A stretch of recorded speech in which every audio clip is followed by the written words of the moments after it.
Sonia सानजाखौ लोगो मोनदों ओमफ्राय माबोरै खबर मोजां ना हेपि बैसागु नानि नोंना मा नाम kita माबोरै आदा मोजां ना ओइ फैदों नोंखौ माने फेसबुकआवसो मोसानाय नुबाय थायोमोनलै दिनै नोंथांनाव नुबाय आरो मा मोनसेखौ गाननो जादों बड'लेण्ड गेस्ट हाउसआव दिनै बैसागु प्रग्राम दङ वेलकाम बेक टु बुरमल MRY इउटुब चेनेल लोगोफोर नोंथांमोनखौ आंनि इउटुब चेनेलाव बरायनाय जाबाय गैया माथो लोगोफोर इउटुब चेनेला आंना लावसिनसो नामा माथो गैला लांसै हारसिंल' उपाय गैया रावबो लोगोखौनो मोना माथो नै सफैबाय गाइसमोन नालांदो दा दिनै इयाव आर'नाइ बिरहोदों कारेन्ट गैयिनि थाखाय BBWA नि आफादगिरि बिबुंथि लाखिनायखौ बारा मोजां खोनायासै बे जाबाय प्रेमजित वारि सार KBRRA आफादगिरि बिथिङाबो माने बुंदों फैगौ सानडे एप्रिलनि 26 अक्ट'आव फार्स्ट बैसागु फालिनो नागिरदों बेयाव बयखौबो गाजा गोमजायै फैनानै हेफाजाब होनो थाखाय गुरैयै हांख्राय हरनाय जादों बयबो फैबानो जाबाय 26 एप्रिलाव सानडे बिथाङा जाबाय हसुर बर' ट्रास्टनि आफादगिरि प्रेसिडेन्ट बिथाङाबो गावसोरनियाव बैसागु खुंनो नागिरदों बेखायनो बयखौबो बैसागुआव नुजाथिफैनो थाखाय गुरैयै हांख्राय हरनाय जादों बयखौबो हेफाजाब हैनो थाखाय बेयाव हसुर बर' ट्रास्टनि सारमोनखौ लोगो मोनदों फैबाय ओमफ्राय सफैनाय लोगो लोगोनो बिदिनो माखासे बिबुंथि होखांबाय आरोना बैसागुनि बेनिफ्राय मा जादों होनना बुङोबा मोनसे गथ'या कारेन्ट गैया एकदम स्ट्रिस्राय आरो मानसिफ्रा गरम ओरैबायदि गरम मानसिफ्रा मा खालामगोन मा खालामा जिरायनानै दं देग्लायनि बैसागुआ माबोरै जागोन मिथिया दे होनबा नोंथांमोननो आङो देखायलांबाय थानोसै माखासे नालांबाय थाबानो जाबाय ओइ फैदों नोंखौ माने फेसबुकआवसो मोसानाय नुबाय थायोमोनलै दिनै नोंथांनाव नुबाय आरो फार्स्ट टाइम मा एराव थायो होनोमोन मेजेस्टिकआव ना खै बोसोर जाबाय बेंगलराव आङो 3 years 4 months ना दे मोजांबा मोजां दे लोगोमोना मोजां मोनबाय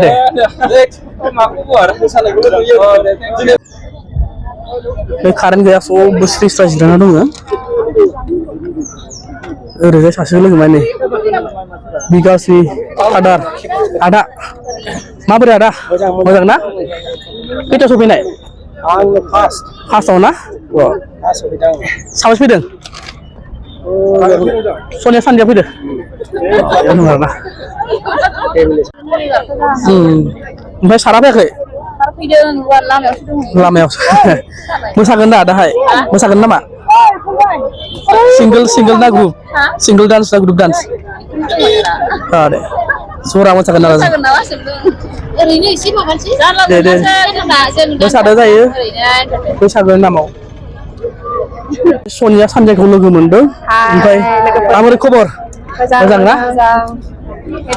हेपि बैसागु ओमफ्राय नोंसोरो खैथायाव फैनाय 9थायाव फैदों हजोंनिफ्राय मानदिया डिस्ट्रिक्टनिफ्राय बिसिम फैनो बेसेबां गोबाव लाखो नोंसिना 3 घन्टासो दां 3 घन्टा ना माजों फैनाय साबैसे फैदों होनदों साब्रैबो फेमिलि साब्रै बाबा औ सनिया नोंसोर मा माइखौ नुवाखै माथो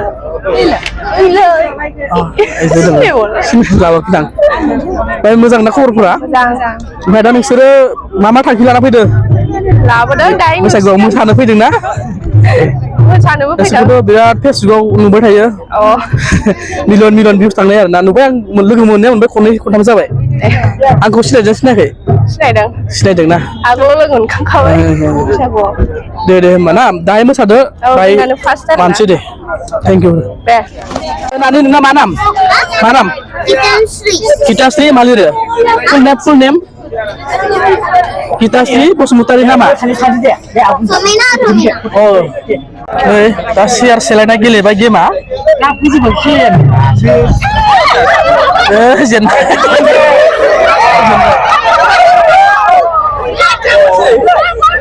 हेल'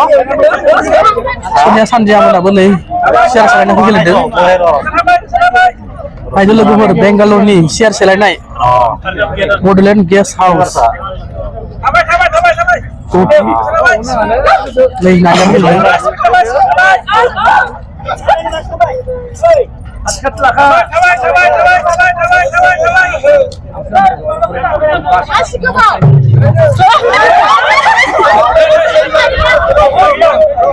Out जाबाय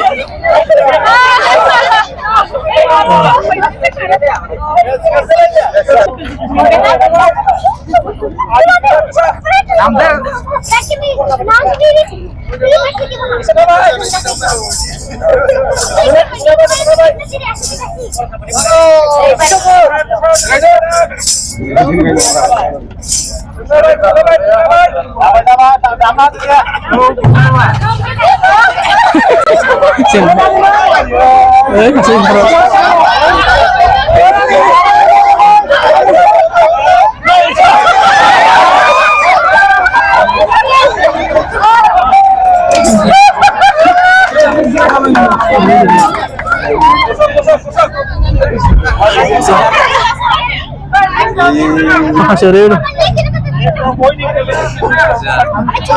Kita makasih banyak sih dapat ini. Tiga semua. Sebenarnya ya.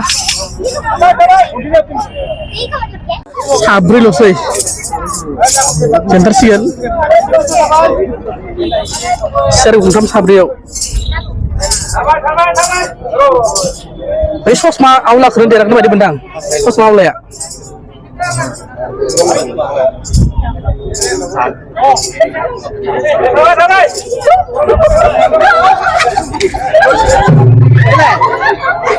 Ya udah weh.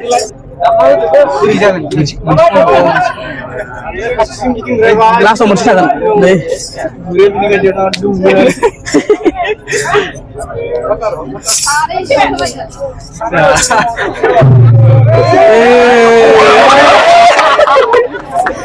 Nih, anulus kenapa?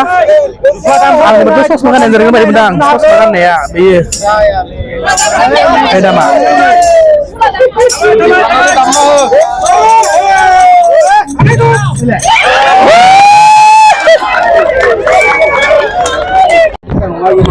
Nih bener, Bangalore Border Forest sana.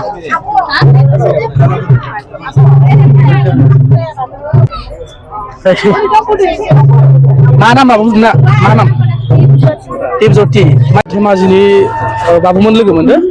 Dhemaji district मा गामि होनदो जोङो धेमाजि गगामुग सेनं धर्मफोरनि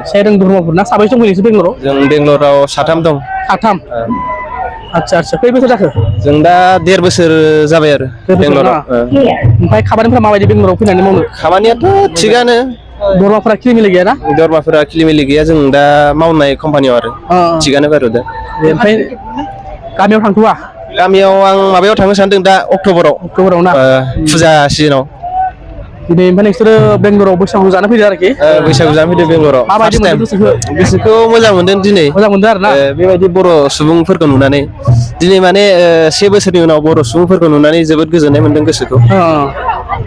थिगानो दे होमबा ना गोजोननाय थाबाय दे नै ओरैजाय ओंखाम ओंख्रि बेदर संगासिनो दं सासेया सुगासिनो दं ओरैजाय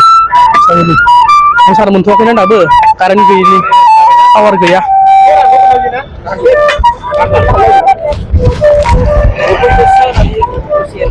संग्रा फाला नुदों आरो बिथांमोना सान्दुं गोसाबाबो बिराद खस्थ' खालामो बिथांमोना रायजोनि थाखायनो आरो ना मा खालामनो उपाय गैया नों आं बयबो मोनसे मावलायबा प्रग्रामा जाफुंनाय नङा ओंखायनो बयबो गोसो होनानै गाव बिबानखौ लानानै मावगासिनो दं बिथांमोनाबो मा खालामो बिथांमोना मा बुस्थुलाय अमा बेबु माजों संनो इखौलाय बेखौथ' एक्सट्रा संगोन दा एक्सट्रा सङो दे जोबोर मोजां दे बाबुन दे मावबाय था मोजां हटेल ना दखान सोरनि नोंसानि नामा दखाना फ्रि ना फैसानि बैसागु फ्रि होनांगौरा फ्रिजों फैसा लाबाय होनबा दे मा दङ साना लगायनाय पकरा दङ आन्दा दङ आन्दा ना दावदै होनो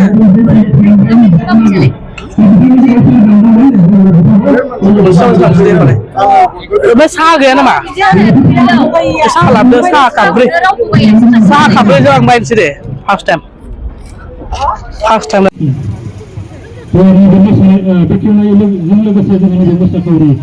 मोसानायजोंहाय जों दिनैनि मेलखौ फोजोबनो मोसानो थाखाय खावलायबाय।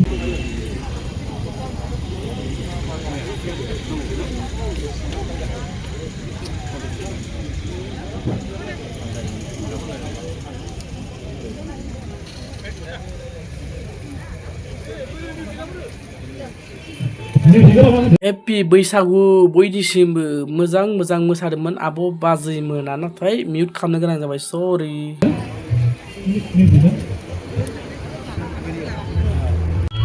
मोसाबाय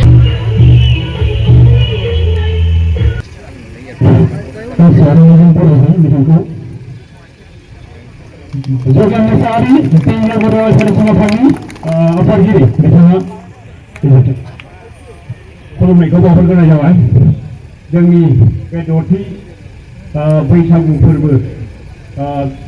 फालिथाय बिदाय दिनाव नुजाफैनो हानाय जोंनि बेंगलर हालाम आरो गुबुन गुबुन रायजोआव थानाय लोगोसे गुबुन गुबुन अर्गानाइजेसननिफ्राय नुजाफैनो हानाय मानगोनां आंनि आंगो बिदा फंबाय बिथांमोननिसिम खुलुमनायखौ बावहरग्रोनाय जाबाय जोबोद गोजोननाय थादों गासैखौबो आं जोंनि बे माबायाव बरायनाय जाबाय जोबोद गोजोननाय मोनदों आं दिनै सानदुं गोसाबाबो गरमबाबो जों दान्दिसे सम जोंनि बे बेंगलर हालामाव थानाय बर' रायजो राजाफोरखौ लोगो हमलायनायजों लोगोसे जोङो रंजानायखौ लाखिदों आरो जों बेबायदि हाबाफारिखौ इयुनफोरावबो जोङो मावलांबाय थानो होननानै जों दायथ' लादों आरो जों बेबायदि जोंनि सुबुंनि जोंनि बर' कमिउनिटिनि कानेक्टिभिटिखौ जों बेबायदिनो खालामनायाव जोङो अराय सम जों गसंबाय थागोन आरो जों गसंबोगासिनो दङ दा आं जोबोद गोजोननाय मोनदों जोङो गामि हालामाव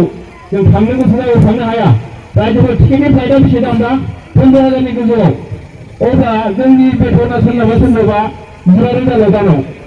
अब्ला दानसेनि बेथनखौ जों गारनानै बैसागु जानो थाङोब्ला मा जागोन जोंहा गावनो राननांगौ जाना फैयो नङा होमबा दा गतिके जोङो गामियाव थांनो हायाब्लाबो जों दान्दिसे सम जों बेंगलर हालामावबो गावजों गाव मोखां मिलायनायजों लोगोसे बिदा फंबाय जोङो रंजानो होननानै जोङो बे थांखिखौ लाबोबाय थादों आरो दिनै फैयै फैयै दथि माबायाव सफैबाय केबाव सफैबाय जोबोद गोजोननाय थादों आरो जोंनि जिथुनाखि थांखि आं बेजों लोगोसे जोंनि माखासे बेंगल बड' वेलफेयार एस'सियेसन आफादनि थांखिफोरखौ फोरमायना होनि जों दिनै जोंनि बे कर्नाटका गभर्नमेन्टनिजों जोङो रेसन खालामना लानानै जोंनि गोबां दैदेनगिरिफोर दंमोन सिगांफोराव बिथांमोना बयबो गाव गावनि माबायाव सफैजोब्बाय दा लास्ट ममेन्टआव जों बेबायदिनो जेरै इयुन जेनेरेसन नङा होमबा जों बेबायदि मोनफा मोनफा साफा साफा जों सोलिलांबाय थानांगोन आरो बे अराय सम सोलिलांबाय थागोन जों बेखौ थांखि होनानै बा नोजोर बोनानै जों मावलांगासिनो दङ आरो जों मावलांबाय थागोन बेजों लोगोसे जोङो दिनै बेंगल हालामाव नोंथांमोना गोबां दुखु खैफोद गोबां मानसिफोरखौ माबा जानाय नुदों अयथासार अयनाय खालामजानाय गुबुन जाथिजों गोबांखौनो नुवा खना खनलायाव थानाय जायफोर बर'फोरा खालामजादों दिनावबो सासे जोंनि जनाय हालाम बेमारि डिस्ट्रिक्टनि रुंसारि जानानै दं बेसारा दा जोंबो थांनो हाया जों बेखौ गारनानै थांनो ना बेखौ जों नायनो दा बेबायदि अबस्था जादों जोंनि बर'फ्रा ओरैबायदि माबायाव गोलैयो ओरैबायदि खना खनायाव थाहैयो जायखौ जों नुनो हाया जेब्ला जाथाया जायो अब्लासो जोङो बिथांमोननिसिम सहैनानै मिथियो जे बेयाव बर'फोर दं होननानै आरोखि दिनै बेनिखायनो आं बेखौनो बुंगोन जोंनि बे बैसागुखौ लोब्बा लाखिनानै जों बेजों जोंनि बे बेंगल हालामाव थानाय जाहाथे बर' रायजोफोरा जों गावजों गाव खौसे थालायनांगौ अराय सम जोंजों कानेक्टिभिटियाव था जोङो हानायखिनिखौ जों मदद होबोदों मानोना जोंनि बे जिथुनाखि बिटिसि आरो बिटिआर सरकारा जोंखौ फटकखिनि फैनानै नायफैनोबो हाया आरो बिथांमोना जोंनो नांगौ बायदि सुबिदाबो होआ रायोसो नोंसोर मानो थांनांगौ बेयाव होननानै बुङो जोंखौ बावनो मावनानै जाहोनो दा जोंहा उसुबिदा किसुमाननि सायाव किसुमाना हा गैया हा हु गैया माखौ मावनानै जानो नंगौना नङा रायजोफोर जोंहा जोंनि खस्थ'खौ मिथिनानैसो जों फैदों दा जों फैनायखौ जों रायबावसो मानो थानांगौ बेसेबां जादों नोंसोर होननानै बावनो मावनानै जानांगौनो आरो मावनानै जानो जायगा थाबासो मावनानै जागोन ना रायजोफोर दा बेबायदि बुंजायो आरोखि दा माखासे जोङो गोबां जोङो मदद मोननाय जायाखै बिटिसि सरकारनिफ्राय दा जिथुनाखि गोदान सरकार जोङो जेबो अनसुंथाइबो मोनाखै आरो जोङो जेबो मददबो मोनाखै बिथांमोननिफ्राय दा गतिके जों बायजोआव थानाय जेसेबां बर'फोर दङ जोंनो खौसे जानांगोन जोंनो मदद होलायनांगोन मानोना बिथांमोना जोंखौ नायसनहरनो हाया गोजानद्राय बे सिस्टेम आरोखि बेनिखायनो आङो आफादगिरि महरै नोंथांमोनखौ खावलायगोन जोङो बयबो खौसे रावजोंबो मोनसा मोनसि खालामलायनो नाङा बे गुबुन रायजोआव जों खौसे जाबासो दसे सम टाइम बायदि थांनो हायासै सिगां बायदि जों खालामनो हायासै जोंहा मोब्लिबाबोथ' जोंनि न'आ जाहैबाय दा बोसोरफ्रामबो जों खुङोमोन देग्लाय जाफेराखै खनफ्रोमबो जायाखै माथो देग्लाय जादों देग्लाय मा गोसो जाखो कारेन्टआबो थांनो होबाय फुंनिफ्रायनो ओरै थांनाय बोसोरफ्राव जायाखै नालाय आरो खुंबाय थाबाय जाफेरा नालाय जोङो गोसोखौ होआखैमोन हन्दा लायनांगौ होननानै दा नै लायनायाव एसे गोबाव जाबाय जोंनि माबाया एसे प्रब्लेम एसे लेट जालांसिगोन बेनिखायनो निमाहा बिनाय थाबाय आरो बेजों लोगोसे बयखौबो बिराद मानसि जादों एकदम जोंनि बे माने जायगायानो थोआखै आरोना ओरैबायदि मानसि माबाखौ जोङो हरगोन होननानै आं रायजो राजानिसिम खावलायनानै ओरैजाबो दं बिराद मानसि दं नै मानसियानो मानसि ओरैजाय माखासे मोसानो सोलोंगासिनो दं सिख्लाफ्रा ओरैजाय साहित्य साय एकाडेमि बेंगलरनिफ्राय मोनफैनो हानाय मानगोनां गेदेमा नोंथांमोन आरो बेंगलर हालामनिफ्रायनो दाब दाब जायगानिफ्राय गाव गावनि बेसेन गोसा समखौ दान्दिसे दोनथ'नानैब्लाबो दिनैनि जिथु रंजानाय फोथाराव बाहागो लाफैनो हानाय आंनिख्रुइ बैसोआव गेदेर नोंथांमोननिसिम आंनि गोसो गोरबोनिफ्राय खुलुमनाय बावहरबाय आरो जाय जाय बिथांमोना आंनि बैसोआव उन्दै बिथांमोननिसिम आंनि गोसो गोरबोनिफ्राय अननायखौ जासिबाय दिनैनि जिथु मेल बेखौ सामलायनो थाखाय जोंनि मानगोनां गाहाय नेहाथारि आंखौ दायथ' होनायलाय आं आंनि बिबानखौ रोंबाबो रोङाब्लाबो आजावनानै लानाय जासिगोन आरो साबायखर थाबाय बिथाङा जोंनि गाहाय नेहाथारि सासे गिबि बर' हारिनि रेडिअ आर्टिस्टफोर बिथाङा दा बिथांखौ जों मोननो हादों बे समाव आखाइ खबनानै रायजोफोर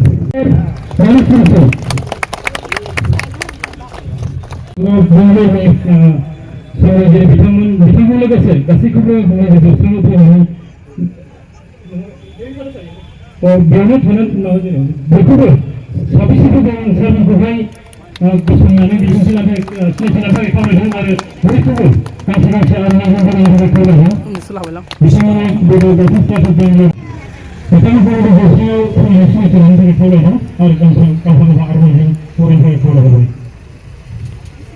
बिथांमोना गोसो बर' ट्रास्टनि आफादगिरि नेहाथारि आखाइ खबनानै रायजोफोर सिनायनानै लानो थांदों गोजोननाय थाबाय सारमोननिसिम बिथाङा हरसुं बर' ट्रास्टनि बोसोनगिरि सिनायनानै रायजोफोर गोजोननाय थाबाय बिथांमोनखौ बर' रैखाथि एस'सियेसन आफादनि आफादगिरि आरो नेहाथारि लोगोसे बायदि बायदि बिबान थानाय बिबानगिरि बिथांमोनखौबो नैबे जौस्राङाव फैनानै सिनायथि लाफैनो थाखाय बर' रैखाथि एस'सियेसननि आफादगिरि नेहाथारि आरो मावथि लोगो बिथांमोननि थाखाय आखाइ खबनानै सिनायनानै लानाय रायजोफोर सिनायखागौ नङा होमबा नोंथांमोना गोदो जोंजोंनो जमायैनो दंमोन दा जेबो नङा माने बिथांमोना मोनसे आफाद दङ बे दा गोदानै दादों दा थानांगौ आफादा नङा होमबा आफादा जेसेबां माने मोना एमएनए कलेजावहाय दा फरायगासिनो दङ स्टाडि खालामगासिनो दं थ' बिथांमोना दिनै जोंजों बाहागो लाफैदों आखाइ खबनानै रायजोफोर जोबोद मोजां मोनदों मानो होनबा दिनै बे समाव गोजोननाय थाबाय बिथांमोननिसिमबो बिथाङा आबुं हिसाबै जों न'आव हायो सिनायना रायजोफोर गोजोननाय थाबाय सारनिफ्राय आंनो फोरमायदों दा गिबि खेब फैनानै बिथाङा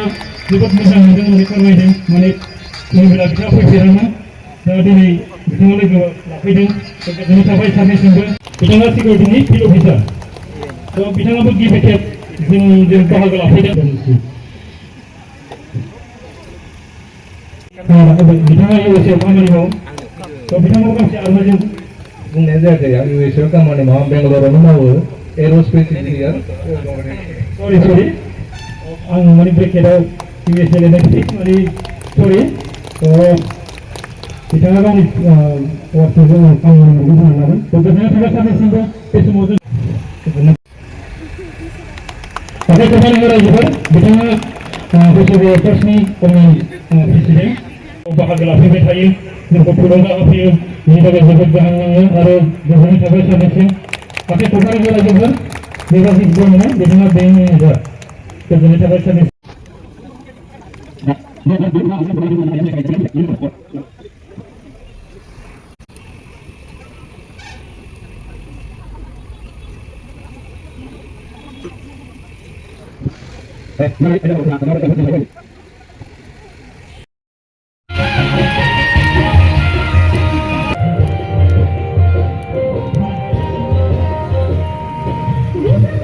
ओरैजाय सारमोना ओंखाम जासिगोन जोंना अ सार जानोसै दे कमिउनिट सार जानोसै दे जाग्रोदो दे अमा बेदर दे जादो दे बैसागुनि नामाव आरो 26आव जानांगौ खनसे गोगोमनो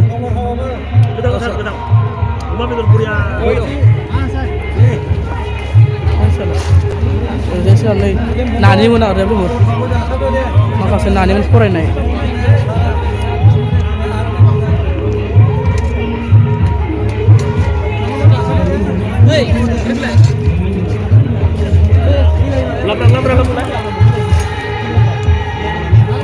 मानसि जादों आरोना ओरैबायदि जायगा गैया नै जिरायनो माने स्टेज सिङावथ' जायगा गैया जिरायनो ओमफ्राय साइडआवबो जिरायनो माने जायगायानो गैया ओरैबायदि नैयाव खाथियाव मा फानदों आइसक्रिम दखान होदों ओरैबायदि लाब जाबाय नै फानग्राया थांबाय नोंसोरो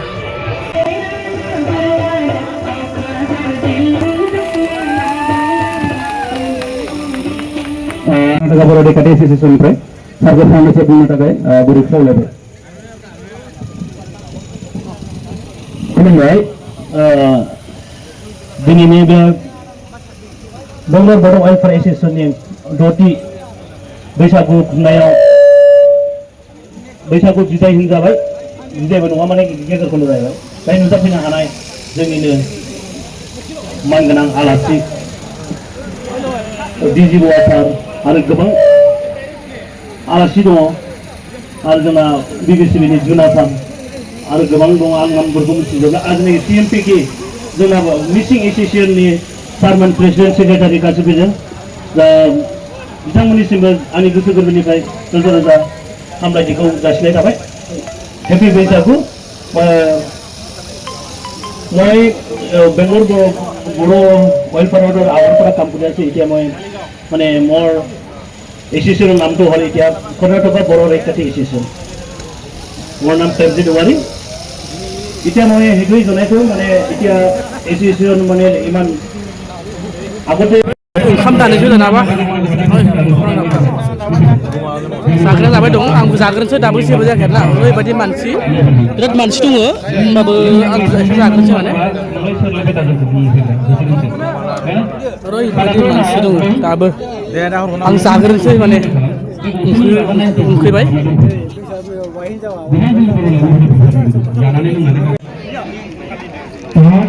ओंखाम जागासिनो ओरैबायदि मानसिनि लाइन जादों बयबो लाइन बेयाव थोरसि लादों आरो जादों आरो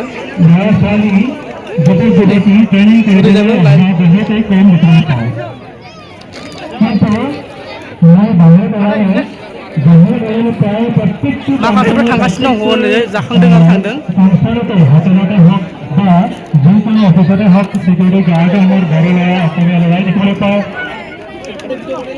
মানে আজিৰ বছৰ ইমান বৰ আমাৰ নিজৰ মানুহ আছে কিন্তু মোৰ সংস্থানত এজন ৰেডিঅ' অপাৰেটৰ হিচাপে ট্ৰেইনিং কৰিবলৈ অহা মানুহ বহুত কম দেখিবলৈ खना खनला माखासे जादों दाबो मोनो माखासे मोनजायाखै আমাৰ অসমত চাকৰিৰ অভাৱ নোহোৱা হ'ল এনেকুৱা লাগে আমাৰ অসমত চাকৰিৰ অভাৱ নোহোৱা माखासे नेगासिनो दं আমাৰ তাত ট্ৰেইনিং কৰিবলৈ মানুহ নোহোৱা হ'ল মই কৈছোঁ যে সকলোৱে এবাৰ ট্ৰাই কৰিব লাগে আমাৰ যুৱতী উন্নতি কৰিবৰ কাৰণে সদায় মানে চেষ্টা কৰি থাকিব লাগে আৰু সকলোৰে আমি আজি উপস্থিত তেনেকৈ আমাৰ অসমৰ আমাৰ বড়োসকল সকলোৱে মিলি একগোট হৈ যাতে ধন্যবাদ আমি ইমান দূৰ আহি সকলোৰে দ্বাৰাই একদম ভাবে উন্নত হতে আমার জাতি উন্নত হতে কাম করে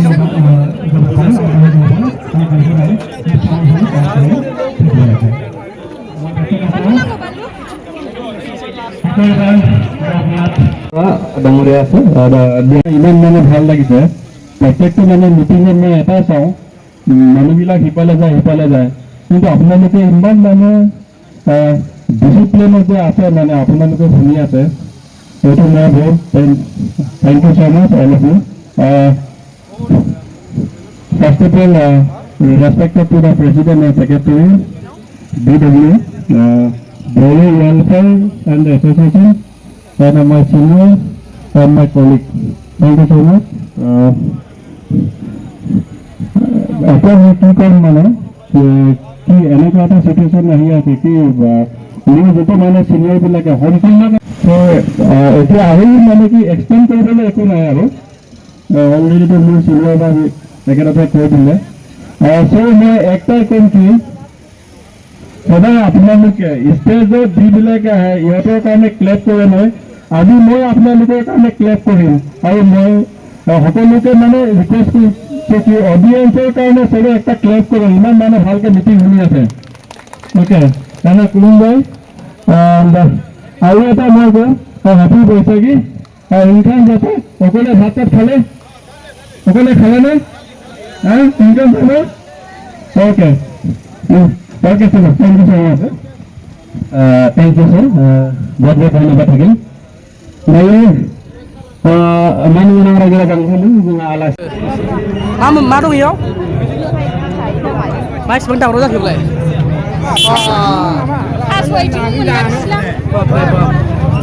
मा खालाम दिंखिया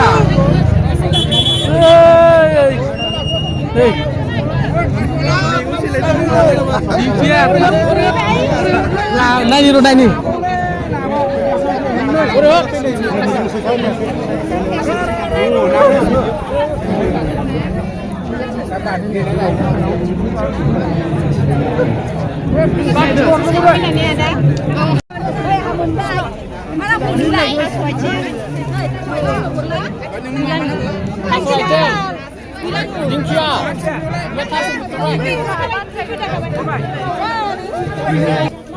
लाबाय बेसेला दिंखिया बेसेबां लाखो हा दिंखिया मुथासेयाव बेसेबां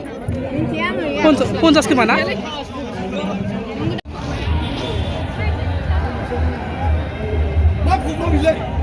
लास्ट दिनो ना गोरान थास' बिथ'रि थास' आथिं फानफैदोंमोन आरोना लाजोब्बाय जोबजोब्बाय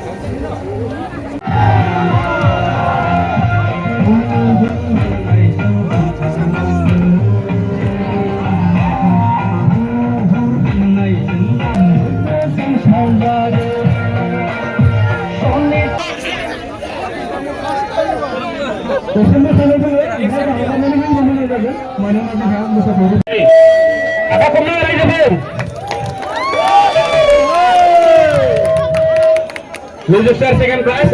Sajani Brahma.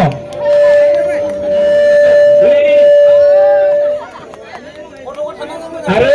up and down. बहुत मानेंगे. Kobita, second prize, up and down. Music. Dance please. Enonga, Abu Bismillah Ali. Bini bikin urdu. Hari ini.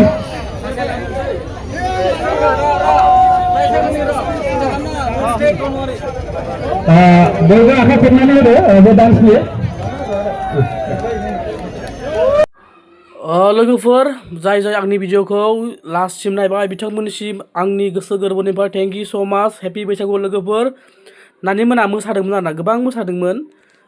माखासे मोसानायफोरखौ आङो भिडिअ लानो हायासै मानोना होनबा बै समाव आंना मेम'रिया फुल जादोंमोन आरो लोगोफोर मा खालामनो बिराद लास्ट समाव बिराद मानसिफ्रा इन्जय खालामदोंमोन बैसागुनि नामाव बयबो गोसो होसारनानै रंजा बाजा खालामदोंमोन नाथाय आङो कपिराइटनि थाखायनो मिउजिक माने मेथाइफोरखौ होनो हायासै लोगोफोर मिउट खालामनानै होनाय जाबाय बेबायदिनो बेंगलर बर' वेलफेयार एस'सिएशननि 6थि रंजालि बैसागुआव जेरै बायदि गाजा गोमजायै लोब लोब बर' रायजो राजाफोरा फैनानै रंजाफैदोंमोन थिग बेबायदिनो KBRA कर्नाटका बर' रैखाथि एस'सियेसननि बैसागु 26 एप्रिलाव बयबो गाजा गोमजायै लैहोर फैनानै रंजा बाजा खालामफैगोन होननानै आसा खालामनाय थाबाय। गोजोननाय थाबाय लोगोफोर, गोबां सुबुंफोरा मोसादोंमोन, मोजां मोसादोंमोन, नाथाय आङो कपिराइटनि थाखायनो मिउट खालामनो गोनां जाबाय। थेंक इउ स' माच आंनि भिडिअखौ गोसो होनानै जोबजासे दोननायनि थाखाय। आरो जुदि जाय गोदान नायफैदोंबा साबस्क्राइब खालामबा साबस्क्राइब खालामना होलां। बेंगलरनिफ्राय आङो गोदान भिडिअ लाबाय थागोन लोगोफोर। नोंथांमोना सापर्ट होबाय थाबानो जाबाय। आंनो गोबां सापर्टनि गोनांथि आरोना। भिडिअआवथ' ना फैसा मोनाबा आं ओरैनो होयो आरोना, देनां बुरायबा नायनो होननानै। जेसेबां हायो एसेबां आं मोजां भिडिअ लाबोनो नाजाबाय थागोन लोगोफोर। नोंथांमोनाबो बिदिनो सापर्ट खालामबानो जाबाय आरोना बेंगलरनि होननानै। आङो जेब्ला आसामाव थाङो अब्ला आसामनि भिडिअ बानायो। बेंगलरनि बांसिन फ्रायानो आङो दा बर्थमान बेंगलरनि भिडिअ बानायो आरोना। खना खनला बेराय बेंगलरनिफ्राय गोबां जायगा भिडिअ बानायो। जुदि नोंथांमोना आरो बेंगलरनिफ्राय माखासे भिडिअफोर नायनो गोसो गुदुंबा आंनि चेनेलनि सिङाव हाबनानै नोंथांमोना नागिरहैनो हागोन। मा जायगायाव बेंगलराव बेरायखो, बेंगलराव बेसे मोजां जायगा दङ, नोंथांमोना भिजिट खालामनो हागोन लोगोफोर। थेंक इउ स' माच। नै बिथाङा मोसादोंमोन, नाथाय मा खालामबावनो उपाय गैया।